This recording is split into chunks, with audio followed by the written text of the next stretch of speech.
Friends, welcome to Radhima kitchen. எல்லாரும் எப்படி இருக்கீங்க? இன்னைக்கு வந்து நம்ம ஒரு ஸ்நாக் ரெசிபி பார்க்க போகிறோம். பொட்டேட்டோ வச்சு பண்ணக்கூடிய ஒரு ஆஷ் ப்ரௌன்ஸ் அப்படிங்கிற ஒரு ஃப்ரை ரெசிபி பண்ண போகிறோங்க. அதை பற்றி என்னங்கிறது ஃபஸ்ட்டு சொல்லிக்கிறேன். இங்கே உள்ள இந்த டங்கின் டோனட்ஸு அந்த மாதிரி ஷாப்பில் வந்து என்னென்னா இந்த ஆஷ் ப்ரௌன்ஸ் வந்து எல்லா இடத்துலையும் கிடைக்கும். ரொம்ப நல்லாயிருக்கும், ஓவல் ஷேப்பில் இருக்கும். அண்டு பொட்டேட்டோ வச்சு பண்ணக்கூடியது. ரொம்ப காரம் வந்து மிதமாக இருக்கும். இந்த ஊர்க்காரங்களே தெரியும், காரம் வந்து ரொம்ப எடுத்துக்க மாட்டாங்க, மைல்டாக தான் இருக்கும். அது சாப்பிடும்போது உங்களுக்கு அந்த பொட்டேட்டோ ஃப்ளேவரும் ப்ளஸ் அந்த ஸ்பைசஸ் எல்லாம் மிதமாக போட்டு வச்சுருப்பான். ரொம்ப நல்லாயிருக்கும். எண்ணெயில் போட்டு நல்லா கிறிஸ்பியாகவும், வெளியே கிறிஸ்பியாகவும் உள்ள சாஃப்டாகவும் இருக்கும். அந்த ரெசிபி இந்த ஊரில் நம்மளுக்கு கிடைக்கக்கூடிய அந்த ஆஷ் ப்ரௌன்ஸை வீட்டில் நம்மளுடைய இந்தியன் ஸ்பைசஸை வச்சு உங்களுக்கு பண்ணி காமிக்க போகிறேங்க. டோட்டலாக டிஃப்ரெண்ட்டாக என்ன ஒன்று அதே மாதிரி தான் இருக்கும். உங்களுக்கு டேஸ்ட்டு மட்டும் நம்ம இந்தியன் ஸ்டைல் ஸ்பைசஸோட டேஸ்ட்டு உங்களுக்கு கிடைக்கும். நல்லா காரசாரமாக இருக்கும். அதை வந்து எப்படி பண்ணலாம், அதுக்கு என்னென்ன தேவைன்னு பார்த்துக்கலாம் வாங்க. ஸோ அதுக்கு வந்து பார்த்திங்கன்னா நான் 2 பொட்டேட்டோ எடுத்து வச்சுருக்கேன். ஏன்னா பொட்டேட்டோவை நம்ம பச்சையாக, அதாவது தோல் சீவிட்டு பச்சையாக துருவி தண்ணியில் போட்டு வச்சு அதுக்கப்புறமா அதை புழிஞ்சு எடுத்து நம்ம இந்த ஸ்பைசஸை ஆட் பண்ணி எண்ணெயில் பொரிச்சு எடுக்க போகிறோம். ரொம்ப சிம்பிள் ரெசிபி தான், ஆனால் வந்து ரொம்ப நல்லா இருக்குங்க, டிஃப்ரெண்ட்டாக இருக்கும். இங்கே வந்து பிரேக்ஃபாஸ்ட்டுக்கே எடுத்துப்பாங்க இந்த ஆஷ் ப்ரௌன்ஸை வந்து பிரேக்ஃபாஸ்ட்டுக்கே அந்த காஃபியோடு எடுத்துப்பாங்க. அதே மாதிரி நம்மளும் வந்து எடுத்துக்கலாம். இல்லைன்னா கூட நீங்கள் ஈவினிங் ஸ்நாக்ஸாக கூட பசங்களுக்கு பண்ணி கொடுக்கலாங்க. ஸோ இதை வந்து பெப்பர் சால்ட் மட்டும் போட்டும் பண்ணலாம், இல்லை நான் சொல்கிற மாதிரி இந்த ஸ்பைசஸை போட்டு பண்ணாலும் நல்லாயிருக்கும். ஸோ 2 பொட்டேட்டோ நான் எடுத்திருக்கேன். சால்ட் கொஞ்சம் எடுத்திருக்கேன் தேவையான அளவு. அப்புறம் இஞ்சி பூண்டு வந்து ஒரு 1/4 டீஸ்பூன் எடுத்திருக்கேன். அண்டு மஞ்சத்தூள் ஒரு 1/4 டீஸ்பூன், மிளகாத்தூள் ஒரு 1/2 டீஸ்பூன் எடுத்து வச்சுருக்கேன். அப்புறம் சீரகத்தூள், கரம் மசாலா தூள் ஒரு 1/4 டீஸ்பூன் எடுத்து வச்சுக்கோங்க. அதுக்கப்புறமா கிறிஸ்பினஸ்க்காக அரிசி மாவு ஒரு 2 டேபிள் ஸ்பூன் எடுத்து வச்சுருக்கேன். அப்புறம் பைண்டிங்காக கார்ன்ஃப்ளவர் 1 டேபிள் ஸ்பூன் எடுத்து வச்சுருக்கேன். அப்புறம் கொத்தமல்லி வாசனைக்கு ஏற்ற அளவு போடுறதுக்கு எடுத்து வச்சுருக்கேன். சிம்பிளாக இதுதாங்க தேவையான பொருட்கள். இதை வச்சு தான் நம்ம ஆஷ் ப்ரௌன்ஸ் பண்ண வந்து பார்த்தீங்கன்னா ஃபஸ்ட்டு ஸ்டெப்பு என்னன்னு பார்த்தீங்கன்னா, பொட்டேட்டோவை நல்லா தோல் சீவிட்டு இந்த மாதிரி ஒரு துருவர் வச்சுருப்பீங்க. ஸோ இதை வச்சு ஒரு மீடியம் ஷேப்லேயோ, அதில் ரொம்ப ஸ்மாலாக துருவிடாதீங்க, ஒரு மீடியம் ஷேப்பில் துருவுற அந்த பக்கத்தை வச்சு நல்லா துருவி எடுத்துக்கலாங்க.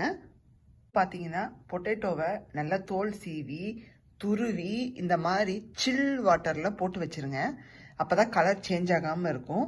இந்த மாதிரி துருவி தண்ணியில் போட்டு வச்சுருங்க. நல்லா கோல்டாக இருக்கணும் தண்ணி.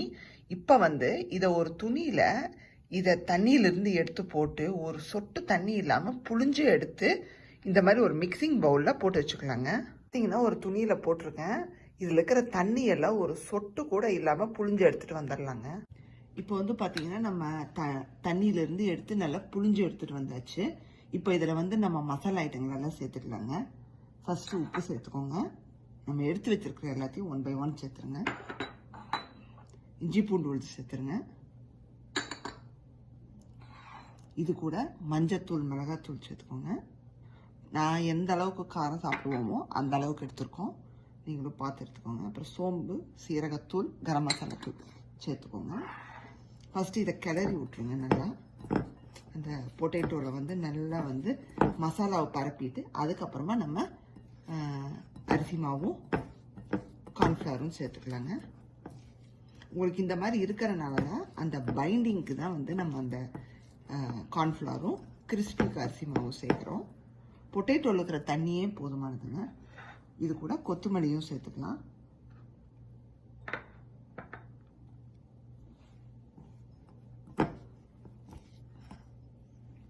கலந்துட்டு அரிசி மாவு சேர்த்துருங்க.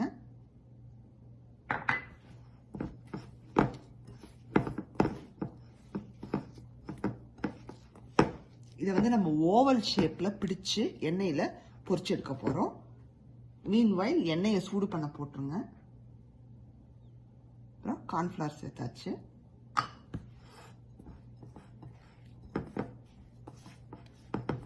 இப்போ பார்த்தீங்கன்னா இப்படி கையில் எடுத்து இப்படி பிடிச்சோம்னா இந்த அளவுக்கு அந்த பிடிக்கிற பதம் வந்துருச்சுங்க. இப்போ வந்து எண்ணெயில் பொரிச்சு எடுத்துடலாம். எண்ணெய் நல்லா சூடாயிடுச்சுங்க. இப்போ வந்து நம்ம உள்ள போட்டுடலாம் ஓவல் ஷேப்ல பிடிச்சு. நீங்க இந்த மாதிரி கட்லெட் மாதிரி பிடிச்சிட்டு அதுக்கப்புறமா ஓவல் ஷேப்புக்கு நீங்க ஷேப் பண்ணிக்கோங்க. ஏன்னா மோஸ்ட்லி அந்த ஆஷ் ப்ரௌன்ஸ் வந்து ஓவல் ஷேப்ல தான் இருக்கும். ஸோ ரொம்ப தின்னாகவும் அப்படியே ஓவல் ஷேப்ல இருக்கும். பார்த்தீங்கன்னா அந்த ஷேப்புக்கு வந்துருச்சு. எண்ணெயில் போட்டுடலாம். ஸ்லோவில் வச்சே போட்டுக்கோங்க. உள்ளேயும் நல்லா வெந்து வரணும், அவுட் சைடும் நல்லா கிறிஸ்பியாக ஆகணும். இன்னொன்று கூட போட்டுக்கலாம். இந்த மாதிரி தட்டிக்கோங்க.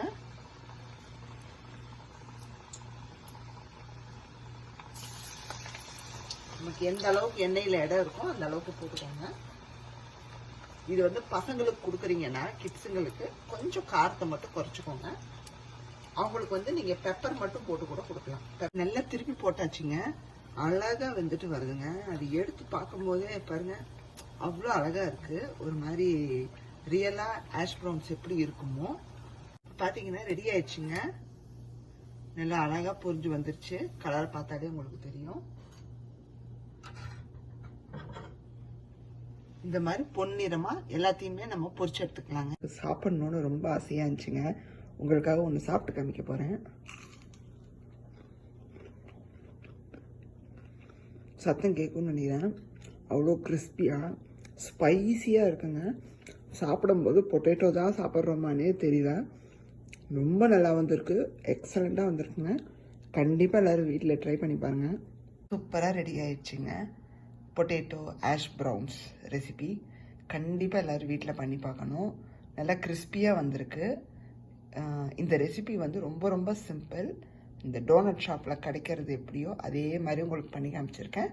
நம்ம ஸ்டைலில் பண்ணி காமிச்சிருக்கேன். நம்மளோட இந்தியன் ஃப்ளேவரில் பண்ணி காமிச்சிருக்கேன். கண்டிப்பாக எல்லோரும் ட்ரை பண்ணி பார்க்கணும். இதை வந்து நீங்கள் அப்படியேவும் சாப்பிட்லாம், இல்லைன்னா சாஸ் தொட்டு சாப்பிட்டுக்கலாம். ரொம்ப நல்லாயிருக்கும். எல்லாருக்கும் இந்த வீடியோ பிடிச்சிருக்குன்னு நினைக்கிறேன். பிடிச்சிருந்தா லைக் பண்ணுங்கள், ஷேர் பண்ணுங்கள். சப்ஸ்கிரைப் பண்ணாதவங்க ராதிமா கிச்சனை சப்ஸ்கிரைப் பண்ணிடுங்க. மறக்காமல் பெல் பட்டனை கிளிக் பண்ணிடுங்க. அப்போ தான் நான் போடுற வீடியோஸ் எல்லாம் உங்களுக்கு வந்து சேரும். பாய். See you in next recipe.